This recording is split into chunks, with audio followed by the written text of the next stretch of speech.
그 자막을 보시고 함께 말씀을 읽도록 하겠습니다. 다 같이 읽습니다.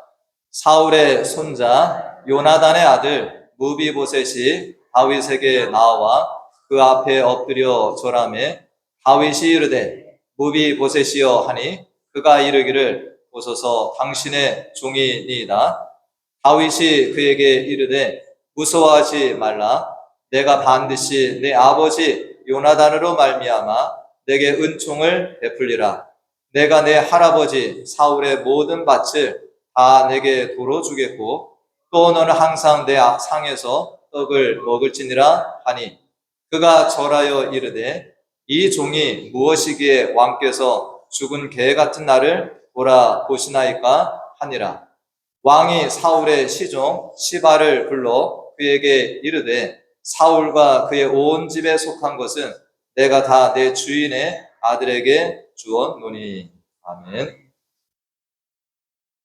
할렐루야. 성령의 다섯 번째 열매 자비에 대한 말씀을 오늘 함께 나눠보도록 하겠습니다. 이 자비라고 하는 이 갈라디아서 5장 말씀의 성령 열매 가운데 이 자비가 헬라 말로는 여기 자막을 보시면 크레스토테스. 여러분 이제 헬라 말도 이렇게 하나씩 한번 보세요. 뒤에 크레스토테스라고 하는 이 헬라 말로 되어 있는데 이것이 KJV 킹 제임스 버전에서는 이것이 젠틀리스로 이렇게 번역이 되었었고 NIV에서는 이것이 kindness 이렇게 번역이 되었습니다. 여러분들이 이 자비라고 하는 단어를 들어보면 우리들은 또 어려서 불교 문화권에서 이렇게 자라난 바가 있어가지고 이것이 더 어떤 불교적인 용어가 아닌가 이렇게 생각을 할 수도 있습니다. 마치 이 자비는 불교의 전문 용어 같이 우리가 생각을 할 수도 있는데 그렇지만 이 자비는 성경 속에서 우리가 수시로 찾아볼 수 있는 단어가 됩니다. 그리고 이 자비는 하나님의 성품입니다. 할렐루야. 하나님의 성품이 자비예요. 오늘 그래서 우리들은 성경 속에 있는 자비의 예들을 함께 살펴보고 오늘 주신 말씀을 통해서 하나님의 자비는 어떠한 자비인지 그리고 우리가 어떻게 하나님의 자비를 우리가 실천하며 살아갈 것인지를 함께 살펴보도록 하겠습니다. 우리들이 구약 성경을 처음 접하게 되면 창세기부터 읽게 되겠죠. 그죠? 창세기를 읽다 보면 하나님의 자비가 바로 등장을 합니다. 여러분들 최초의 인간이라고 하는 아담과 하와가 하나님 앞에 거역하고 죄를 짓습니다. 따먹지 말라는 선악과를 따먹었을 때 그들의 눈이 밝아집니다. 자기들이 전에는 벗은 줄을 몰랐지만 선악과를 따먹은 이후에 눈이 밝아져 자신들이 벗은 것이 부끄러워서 무화과 나뭇잎으로 치마를 둘러 입습니다. 이런 아담과 하와가 에덴 동산에서 이렇게 나가게 될 때 하나님은 그들에게 은혜를 베풀어 주십니다.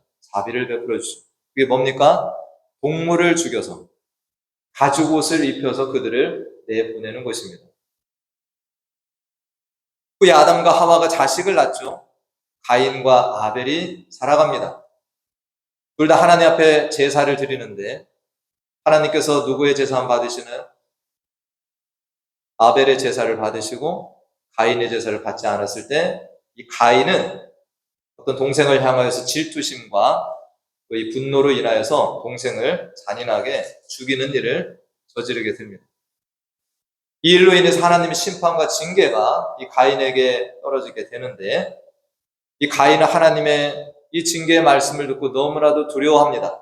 그래서 하나님 앞에 탄원을 하죠. 창세기 4장 13절 14절 말씀해 보니까 가인이 동생을 쳐 죽이고 나서 하나님 앞에 탄원했을 때 하나님이 주신 말씀이에요. 가인이 여호와께 아뢰되 내 죄벌이 자기 지기가 너무 무겁습니다. 다음 말씀해 보면 주께서 오늘 이 지면에서 나를 쫓아내시온데 내가 주의 낯을 배웁지 못하리니 내가 땅에서 피하며 유리하는 자가 될지라 물은 나를 만나는 자마다 나를 죽이겠나이다. 가인이 너무 하나님의 징계가 무섭다라고 하나님께 말씀을 할 때 우리 하나님께서 뭐라고 또 자비를 베풀어 주십니까? 그 다음 말씀해 보니까 여호와께서 그에게 이르시되 그렇지 아니하다. 가인을 죽이는 자는 벌을 7배나 받으리라 하시고 가인에게 표를 주사 그를 만나는 모든 사람에게 죽임을 면하게 하십니다. 살인자지만 이 가인이 하나님 앞에 단식할 때 하나님은 그에게도 자비를 이렇게 베풀어 주십니다. 출애굽기 말씀에 보면 우리 하나님이 어떤 하나님이신지 우리가 34장 6절 말씀이 있는데 다 같이 함께 읽어보겠습니다. 여호와께서 그의 앞으로 지나시며 선포하시되 여호와라 여호와라 자비롭고 은혜롭고 노하기를 더디하고 인자와 진실이 많은 하나님이라. 아멘. 우리 하나님의 속성이 뭡니까? 자비로우시다라는 겁니다. 하나님께서는 애굽 땅에서 고통받고 있는 종살이하는 이스라엘 백성들이 이 고통을 하나님 앞에 토로합니다. 너무 힘들다. 그때 하나님께서는 이들의 고통과 탄식을 들으시고 자비를 베풀어 주십니다. 그들을 구원해 주시고 약속의 땅 가나안으로 인도해 주시고 그곳에 살게 하십니다. 근데 하나님께서 이 백성들에게 가나안 땅에 들어갔을 때 너희는 서로 간에 자비를 베풀며 사는 자가 되라라고 말씀을 주신 바가 있습니다. 신명기 24장 10절 말씀입니다. 내 이웃에게 무엇을 구워줄 때에 너는 그의 집에 들어가서 전당물을 취하지 마라. 가나안 땅에 들어가서 사람들이 또 살아갑니다. 어려운 사람이 있겠죠. 누군가 나에게 뭘 구워갑니다. 근데 내가 그 집에 함부로 들어가서 내가 이걸 전당물로 가질 거야 라고 그런 행동들 하지 말라라는 겁니다. 이어서 12절 13절 말씀에도 보면 그가 가난한 자이면 나에게 꾸어간 자가 가난한 자이면 너는 그의 전당물을 가지고 자지 말라라. 다음 말씀에 보면 해질 때 그 전당물을 반드시 그에게 돌려줄 것이라. 그리하면 그가 그 옷을 입고 자며 너를 위하여 축복할 것이다. 이게 어떤 말씀입니까? 누가 나에게 돈을 꿔갔어요. 내가 그 사람의 겉옷을 내가 전당물로 잡습니다. 너 돈 갚을 때까지 내가 이 옷을 가지고 있을 거야. 근데 이 사람이 그 낮 시간에 돈을 못 갚습니다. 근데 이 옷은 뭐냐면 중동지방에서는 그것이 이불입니다. 그 사람은 밤에 뭐합니까? 추위 속에 덜덜 떨며 잠을 자야 된다라는 거예요. 그 사람이 가난한 사람이면 그 전당물이라 할지라도 해질 때는 돌려주라는 겁니다. 하나님의 말씀은 계속됩니다. 신명기 24장 19절 말씀에 보면 네가 밭에서 곡식을 벨 때 그 한 무칠 밭에 잊어버렸거든 다시 가서 가져오지 말라. 내가 추수하다가 뭔가 좀 놓치고 왔어요, 조금. 근데 또 돌아가서 그거 가져오지 말라라는 거예요. 왜요? 나그네와 고아와 과부를 위하여 남겨두라. 그리하면 내 하나님 여호와께서 내 손으로 하는 모든 일에 복을 내리시리. 그 다음 말씀에도 보면 네가 네 포도원에 포도를 딴 후에 그 남은 것을 다시 따지 말라. 악착같이 그냥 끝까지 따려고 하지 말라라는 거예요. 왜 그렇습니까? 그 남아있는 것들이 객과 고아와 과부들이 이용할 수 있지 않겠냐. 이것이 하나님께서 가나안 땅에 들어가서 이 백성들에게 살게 하신 원리입니다.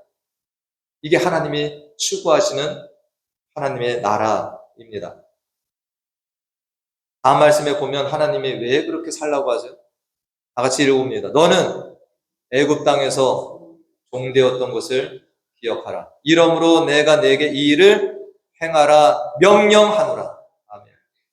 전에는 우리가 어떻게 살았다는 거예요? 이들도 애굽 땅에서 다 종이었지 않냐. 어려운 자들이었지 않냐. 그 어려움을 니들이 아는데 조금 나아졌다고 가서 그 사람들 막 어려운 사람들 눌러버리고 힘들게 하지 말고 배려하면서 자비를 베풀며 살라라고 하시는 겁니다. 이 자비와 친절, 이것은 우리가 성령의 열매인 사랑과 아주 밀접한 관련이 있습니다. 신약에 와서도 예수님께서 이 자비를 베푸시고 그리고 이 자비에 대한 귀한 예화를 주신 것이 있는데 누가복음 10장 말씀에 선한 사마리아인 비유가 됩니다. 여러분들 선한 사마리아인의 비유는 다 아시죠? 어떤 사람이 예루살렘에서 여리고로 가는 중에 강도를 만납니다. 모든 것을 뺏깁니다. 그 입고 있던 옷까지도 다 뺏깁니다. 그리고 두들겨 맞아서 거의 죽은 상태로 길가에 놓여 있습니다. 이 강도 만난 자를 처음 만난 사람은 제사장이었습니다. 그런 그를 보고 그는 그냥 지나가 버립니다. 그 다음에 한 레위인이 옵니다. 레위인도 그를 지나쳐 버립니다. 세 번째 등장한 사마리아 사람은 어떻게 했습니까? 그는 그 강도 만난 자를 보고 불쌍히 여겼습니다. 불쌍하다.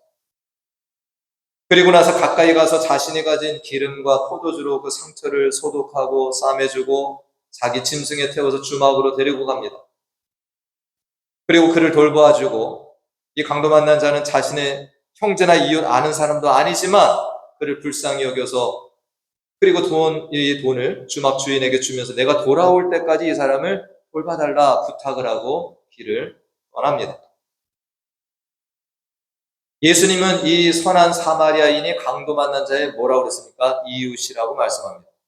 그리고 이 사람이 자비를 베푼 자라고 말씀하세요. 자비를 베푼 자. 그리고 이 대화를 나누는 율법교사에게 뭐라고 말씀하시냐면, 너도 가서 이렇게 자비를 행하는 자가 돼. 많은 율법을 네가 알기보다 그 율법대로 가서 자비를 행하면서 살라라고 말씀을 주십니다. 우리 기독교 신앙은 우리들이 하나님을 안다, 말씀을 안다, 믿음을 가지고 있다 해서 그치는 것이 아니라, 우리는 그 믿음이 행함으로 나타낼 때 그것이 참된 믿음이 된다라고 야고보서를 통해서 알 수 있습니다. 야고보서 말씀이 형제나 자매가 만약에 헐벗고 일용할 양식이 없어서 공경 가운데 빠져 있으면 여러분들 그냥 돌아가라라고 하는 것이 아니라 뭐라고 그랬습니까? 그에게 먹을 것, 입을 것을 주는 것이 참된 믿음이다라고 말씀을 하고 있습니다. 오늘 우리가 함께 본 말씀은 하나님의 사람 다윗이 이 땅을 살아가는 중에 하나님의 자비를 실천한 것에 대한 말씀이 됩니다. 하나님의 사람 다윗도 자비를 행하며 이 땅을 살아갔다. 여러분들 다윗은 그 삶을 잘 아시죠? 어려서 뭐였습니까? 목동 생활하던 자였어요. 그러다가 골리앗 장군을 무찌르기도 한 일이 있었고, 그리고 나서 악신이 들린 사울왕을 음악으로 그에게 평안함을 주는 이런 일까지도 했던 다윗의 모습이 있습니다. 근데 이런 다윗을 사울왕이 어떻게 합니까? 틈만 나면 계속해서 죽이려고 합니다. 창을 던지기도 하고 군사들 동원해서 죽이려고 하고, 그리고 자신의 딸 미가를 이 다윗에게 시집 보냈다가 어떻게 합니까? 뺏어가지고 다른 사람에게 주는 일도 다윗이 경험을 합니다. 참 안 됐죠. 다윗은 이곳저곳 도망 다니다가 이스라엘 땅에서는 더 이상 도망할 곳이 없어서 어디까지 갑니까? 이웃 나라까지 도망가서 거기서 침 흘리고 미친 사람 흉내내며 살아남는 일까지도 했습니다. 이쯤 되면은 다윗에게 사울왕은 뭡니까? 철천지 원수이고 정말로 기회만 되면 죽이고 싶은 원수일 겁니다. 그래서 다윗은 사울왕을 아주 완벽하게 죽일 수 있는 두 번의 기회를 가졌지만 다윗은 어떻게 합니까? 사울왕을 죽이지 않고 살려둡니다. 자비를 행한 겁니다. 이유가 뭡니까? 사무엘상 24장 6절 말씀에 보면 이 다윗에게 기준이 있습니다. 자기 사람들에게 이르되 내가 손을 들어 여호와의 기름 부음을 받은 내 주를 치는 것은 여호와께서 금하시는 것이니 그는 여호와의 기름 부음을 받은 자가 됩니다. 다윗의 부하들은 이게 절호의 기회입니다. 빨리 일을 행하십시다. 한 번도 아니고 두 번이나. 그렇지만 다윗은 그렇게 하지 않고 은혜를 베풉니다. 다윗의 자비가 여기서 그치지 않죠. 자신의 왕권을 노린 아들들이 계속해서 반역을 일으킵니다. 여러분들 대표적인 압살롬의 반역이 있죠. 다윗은 그 아들 압살롬을 어떻게 합니까? 죽이지 않습니다. 자신이 왕궁을 떠나가면서 압살롬을 죽여버리려고 하는 부하들을 제지합니다. 그리고 아들 압살롬의 이것을 피해서 도망가는 중에 시므이라고 하는 한 사람이 다윗을 욕을 합니다. 비방합니다. 그 아들이 아니 저놈의 시므이 저 자식 죽여버리십시다 저거. 근데 그때도 다윗은 만류합니다. 그를 살려두라고.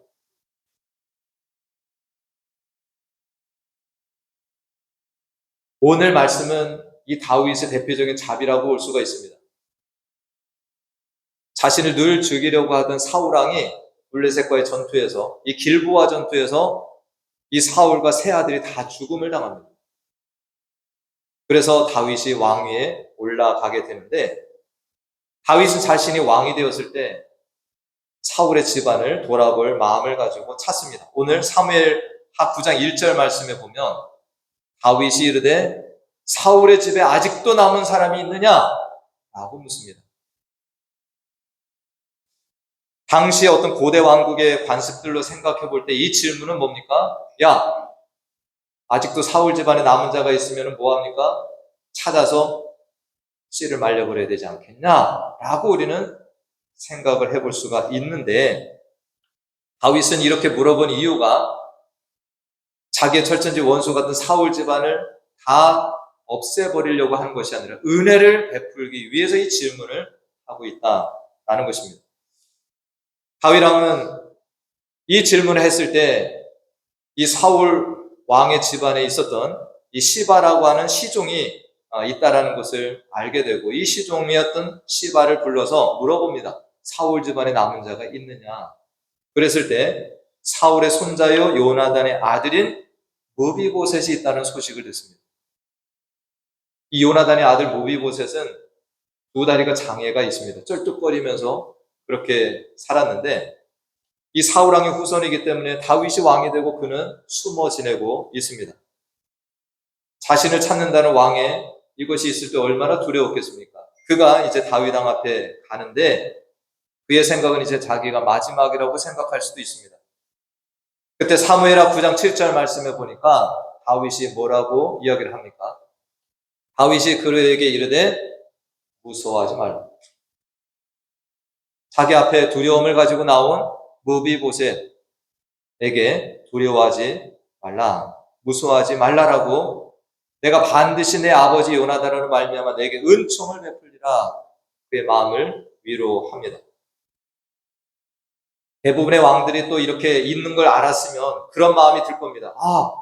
이 무비보셋이 나중에 또 사울 왕가를 일으키는 후환이 될 수 있겠다 생각을 해서 또 뭐합니까? 또 죽일 수도 있는. 다윗은 그렇게 하지 않습니다. 그 아버지 요나단과 약속을 기억합니다. 그리고 하나님 앞에서 그에게 자비를 베푸는 일을 합니다. 다윗은 무비보셋을 지위를 회복시켜주고 그의 할아버지 사울왕이 가졌던 밭들을 모두 무비보셋에게 돌려줍니다. 그리고 나서 사울왕의 시종이었던 시바를 돌려주고 그에게 모든 아버지의 이 할아버지의 재산을 관리하면서 이 무비보셋을 돕도록 하는 일을 다윗이 합니다. 이 모든 은혜를 받은 무비보셋이 한 말이 사무엘하 9장 8절에 보면 뭐라고 합니까? 그가 절하여 이르되 이 종이 무엇이게 왕께서 죽은 개 같은 나를 돌아보시나요? 나는 아무것도 아닌데 나에게 이 큰 자비를 은혜를 베풀어 준다라고 지금 무비보셋은 감격하고 있는 것입니다. 사실 저와 우리 모두도 하나님 앞에 이 자비를 받은 자들이 됩니다. 우리도 아무것도 아닌데 이 은혜를 입은 자들이 됩니다.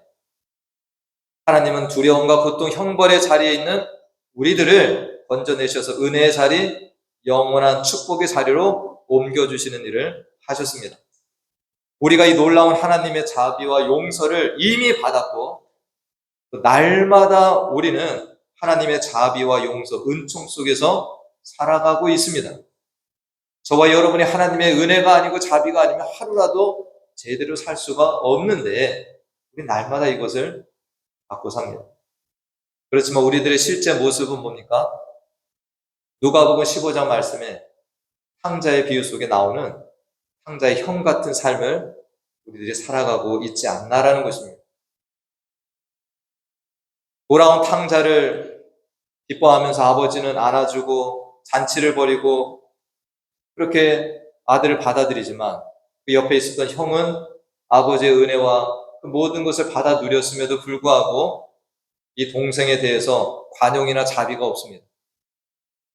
아버지의 재산을 탕진하고 온 동생에 대해서 못마땅하게 생각하고 그의 얼굴조차도 보기를 원치 않습니다. 오늘 성령의 열매인 자비, NIV 번역으로 kindness, 이 친절에 대한 말씀을 보면서 나는 과연 하나님의 자비하신 것 같은 이 자비를 베풀며 살고 있는지를 함께 돌아봤으면 좋겠습니다. 오늘날 세상이 어떻습니까? 자비로움, 친절, 이런 것들은 이제 중요하게 생각하지 않습니다. 다른 사람을 내가 밟아서라도 더 내가 성공하는 것이 미덕이냐, 그것이 더 지혜로운 것이냐 미화하는 시대를 우리는 살아갑니다. 필요 없다라는 거죠. 힘 있는 자들이 힘 없는 자들을 더욱 눌러버리고 고통스럽게 하는 일이 다반사입니다. 사람들은 점점 더 무자비한 모습으로 변해가고 있습니다. 그렇기 때문에 우리 하나님의 백성들에게 있어서 이 자비라고 하는 것은 이것을 잃어버리고 있는 이 시대에 더욱이 우리들이 기억하며 살아가야 될 중요한 크리스천의 덕목이라고 할 수가 있는 것입니다. 하나님의 명령이 어떠합니까? 예수님께서 이 말씀을 누가복음 6장 36절에 주셨습니다. 다 같이 읽어봅니다. 너희 아버지의 자비로우신 같이 너희도 자비로운 자가 되라. 아멘. 우리 아버지가 무자비한 분이 아니고 난폭한 분도 아니고 하나님께서는 자비로우신 분인데 너희가 그 아버지의 자녀이면 너희도 자비로운 자가 되라라고 예수님 말씀을 주십니다. 제가 예전에 한 유튜브 영상을 보면서 감동을 받은 일이 있는데 마라톤 경기를 합니다. 얼마나 많이 준비를 했겠습니까? 열심히 달려서 결승점 앞에 다 왔는데 먼저 가던 사람이 쓰러지게 됩니다. 뒷사람이 그 사람을 무시하고 가면 1등을 할 건데 넘어진 사람을 일으켜 세워주는 영상을 보면서 제가 큰 감동을 받은 일이 있는데 한번 잠깐 이것을 보고 말씀을 좀 더 나누도록 하겠습니다.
여러분이 저 상황이 됐으면 어떻게 하시겠습니까? 그냥 1등 하는데 목적을 두고 지나가실런가요?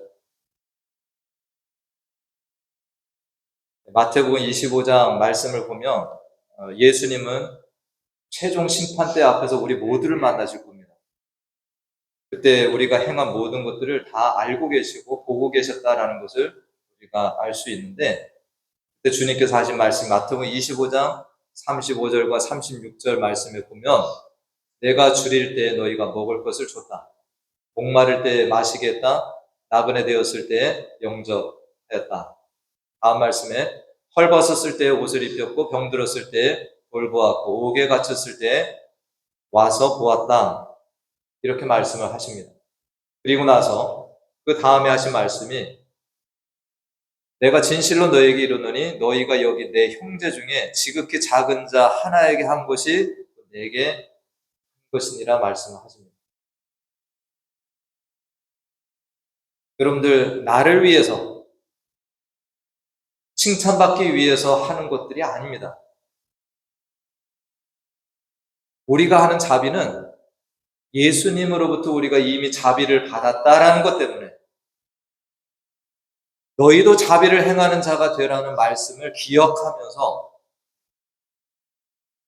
우리는 예수님의 이름으로 섬기고 예수님의 이름으로 자비를 행하는 자로 살라라는 것입니다.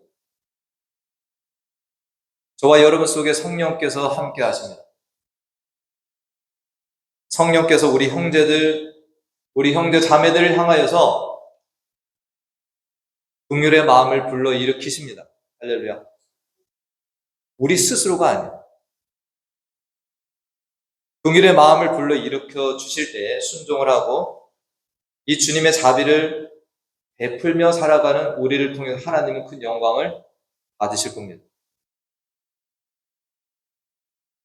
오늘 이 성령의 열매 자비에 대한 말씀을 들은 저와 우리 모든 성도님들이 원수를 사랑하라는 이 말씀을 하신 주님을 기억하시면서 내 생각으로는 자비를 베풀고 싶지 않을지라도 성령께서 내 안에 자비를 베풀라 하시면 순종하시는 우리 모두가 되시길 축원드립니다.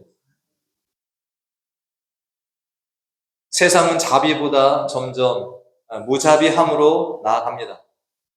친절을 베풀기보다는 곤경에 처한 이들을 더 코너로 몰아가고 그런 모습을 보면서 측은지심이 아니라 오히려 즐거워하는 이런 모습으로 변해가는 안타까움이 있습니다.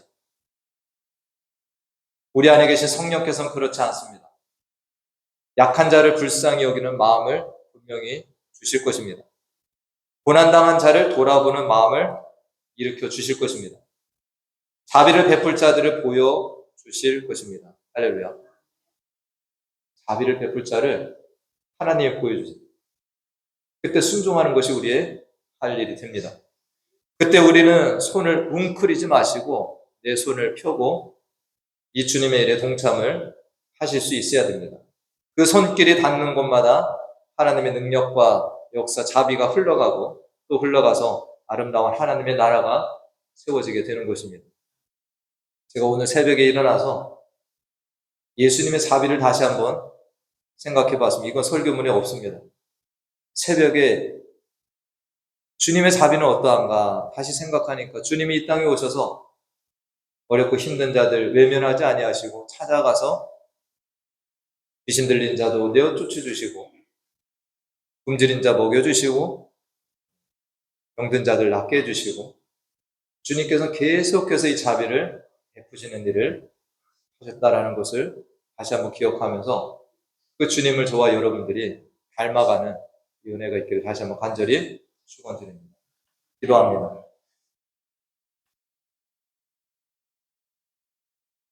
하나님, 하나님의 자비와 용서를 받을 만한 아무런 자격도 없고 죄인 되었던 우리를 찾아오셔서 한량없는 용서와 자비를 베풀어 주심에 감사드립니다. 우리는 이러한 자비로우신 하나님의 은총으로 인하여서 구원받고 하나님 나라 백성이 되었지만 우리 형제 자매들을 향하여서 이 하나님의 자비를 흘려보내지 못하고 오히려 무자비한 모습으로 살아가고 있지 않는지를 돌아봅니다. 우리 안에 점점 이 하나님의 자비가 희미해지고 있다면 오늘 이후로 성령께서 주시는 마음에 순종하며 자비를 행하며 살아가는 하나님의 자녀들이 되게 하여 주시옵소서. 자비를 행하고 친절하게 행하는 일에 머뭇거리지 않게 하여 주시옵시고 예수님의 이름으로 나아가서 어렵고 곤경에 처한 우리의 형제 자매 이웃들을 향하여 발걸음을 옮기고 우리의 손을 펴서 자비를 실행하며 사는 자녀들이 되기를 소원하고 예수님의 이름으로 기도하옵나이다. 아멘. 다 같이 일어나셔서 내가 매일 기쁘게 찬양하시고 말씀을 생각하면서 순종할 수 있는 용기를 달라고 기도하시면서 찬양합니다.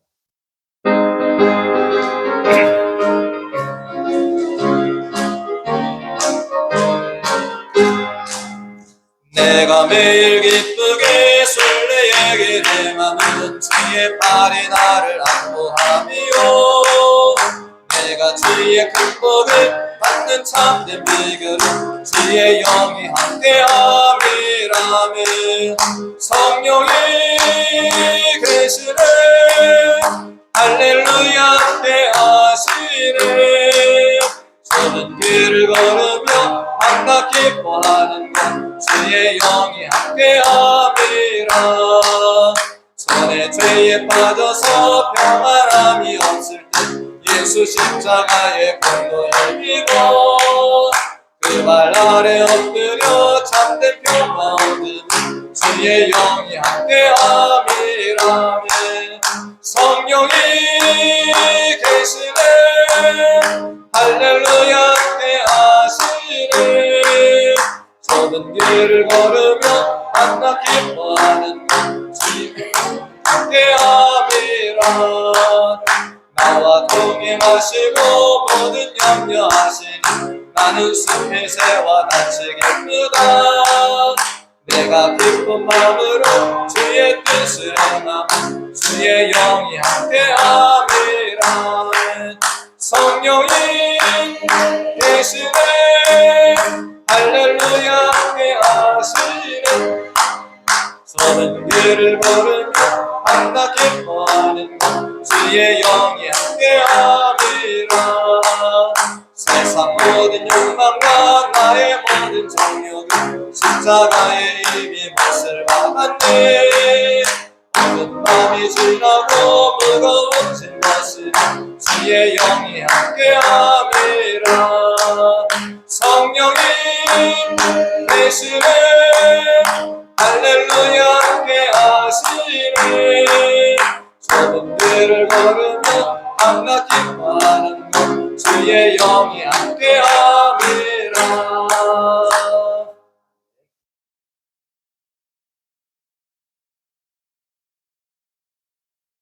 지금은 우리 주 예수 그리스도의 은혜와 우리 하나님 아버지의 무한하신 사랑과 성령님의 충만 내주 교통 인도하심이 우리가 하나님 아버지의 자비하심을 받아 살아감을 기억하며 우리도 성령의 열매인 자비를 맺어 하나님의 영광을 드러내며 살기를 소원하며 나아가는 사랑하는 성도들의 머리머리 위와 그 가정과 기업과 자녀 그리고 우리 교회 가운데 영원토록 함께 하시기를 간절히 축원하옵나이다.